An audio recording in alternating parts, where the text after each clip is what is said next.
The Midnight Rain, written by Jules Wilder. Welcome to our channel. Before we dive into today's story, don't forget to subscribe and hit the notification bell so you never miss an episode. Let's get started. Chapter 1: The Gathering Storm. The rain began as a soft drizzle, tapping against the windows of the old manor house like a gentle warning. By nightfall, it had grown into a relentless downpour, turning the gravel driveway into a river of mud.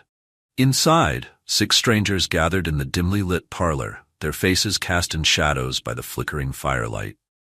Characters: 1. Elena Brooks, a quiet, introspective writer who was invited to the manor under mysterious circumstances. 2. Dr. Victor Harland, a retired surgeon with a secret past. 3. Lydia Harland, Victor's much younger wife, seems out of place in the old manor. 4. Edward Lane, a charismatic lawyer who knows more about the other guests than he lets on. 5. Martha Grayson, the manor's long-serving housekeeper who knows every secret hidden within its walls. 6. Thomas Reed, a rugged, no-nonsense detective called to the manor to investigate a potential threat. The guests had all received identical invitations, each promising a substantial reward for attending the gathering. But none of them knew who had sent the invitations or why they were chosen. As the rain pounded harder against the windows, they exchanged uneasy glances, each wondering what lay ahead. Elena, uncomfortable in social situations, kept to herself, her eyes darting from face to face. She couldn't shake the feeling that someone was watching her, a sensation that only grew stronger as the night wore on. Edward, ever the social butterfly, attempted to lighten the mood with small talk, but his efforts were met with silence. Martha moved silently around the room, her sharp eyes observing everything. She had seen many strange things in her years at the manor, but tonight felt different, more dangerous.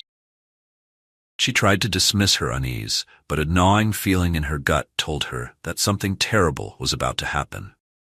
As the clock struck midnight, the lights suddenly flickered, casting the room into darkness.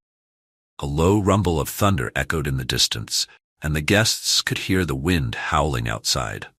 When the lights returned, Dr. Victor Harland was missing. Chapter 2. The search panic set in as the guests realized that Victor was gone. Lydia, frantic, searched the room, calling out her husband's name, but there was no answer. Thomas Reed, the detective, quickly took charge, instructing everyone to remain calm. "We need to search the house," Thomas said, his voice steady despite the growing tension. "Martha, you know this place better than anyone. Lead the way." Martha hesitated for a moment, then nodded. She led the group through the twisting hallways of the manor, her footsteps echoing on the wooden floors. The house was a maze, filled with dark corners and hidden passages. Elena followed closely behind, her heart pounding in her chest. Edward, with a forced bravado, brought up the rear, trying to mask his unease with a smirk. As they moved deeper into the house, the atmosphere grew heavier. The sound of the rain was almost deafening now, a constant roar that seemed to vibrate through the walls. The group checked room after room, but there was no sign of Victor. It was as if he had vanished into thin air. Finally, they reached the library, a vast room lined with dusty shelves and old books. Martha pushed open the heavy door, and the group stepped inside. The air was thick with the scent of aging paper and wood. The fire in the fireplace had long since died out, leaving the room in a chilly gloom. And then they saw it, a trail of muddy footprints leading from the window to the center of the room, where they abruptly ended. There was no sign of Victor. The footprints were unmistakably his. Elena felt a shiver run down her spine as she stared at the prints. How could someone leave footprints and then simply disappear? Lydia clutched Thomas's arm, her face pale with fear. "This doesn't make any sense," Edward muttered, breaking the silence. "How can he be gone?" Thomas didn't answer. He was too busy examining the window, which was slightly ajar. Rain had seeped in, pooling on the floor, but there was no sign of forced entry, no indication that anyone had come in or out through the window. "It's like he was never here," Martha whispered, her voice trembling. "But he had been there. And now he was gone." Chapter 3. The Revelation. As dawn approached, the rain showed no sign of letting up. The group, exhausted and on edge, gathered back in the parlor. The search had turned up nothing, and with each passing hour, the situation grew more dire. Victor's disappearance was unexplainable, and the fear that one of them could be next was palpable. Elena sat in a corner, clutching a cup of tea Martha had made for her, though she was too anxious to drink it. She couldn't shake the feeling that the answer was right in front of them, but she was missing something. Lydia, still shaken, kept to herself, staring out the window as if expecting Victor to reappear at any moment. Edward, never one to let a mystery go unsolved, began questioning the others. His line of inquiry was relentless, and it wasn't long before tensions flared. "Enough!" Thomas finally snapped, silencing Edward's probing questions. "We're not getting anywhere with this. We need to focus on what we know." "And what do we know?" Elena asked, her voice quieter than she intended.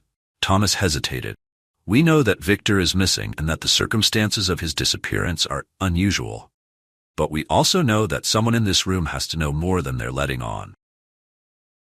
The room fell silent as everyone considered his words. Could one of them be hiding something? It was Martha who broke the silence. "There's something you all need to know," she said, her voice heavy with resignation. "This house, it has a history."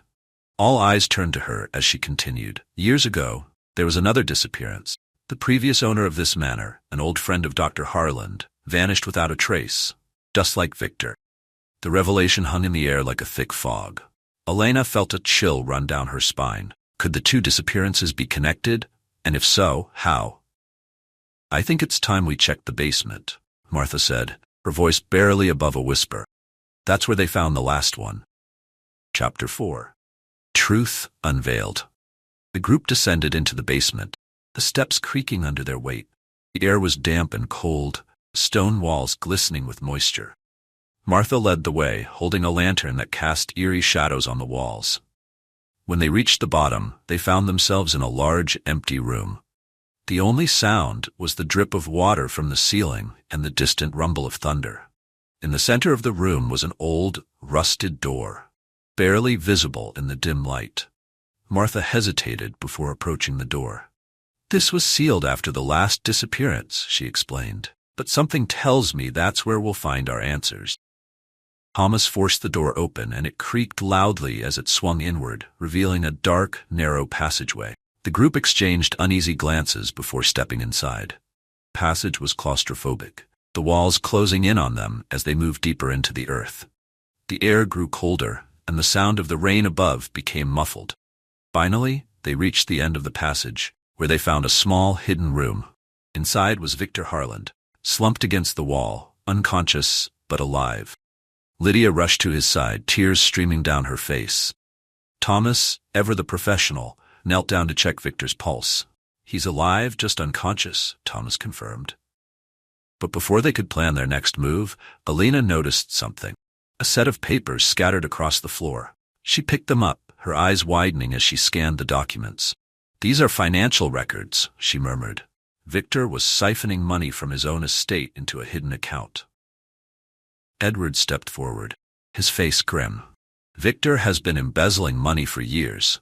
I recognized the signs but kept quiet, hoping to find proof. I didn't think he'd resort to something like this."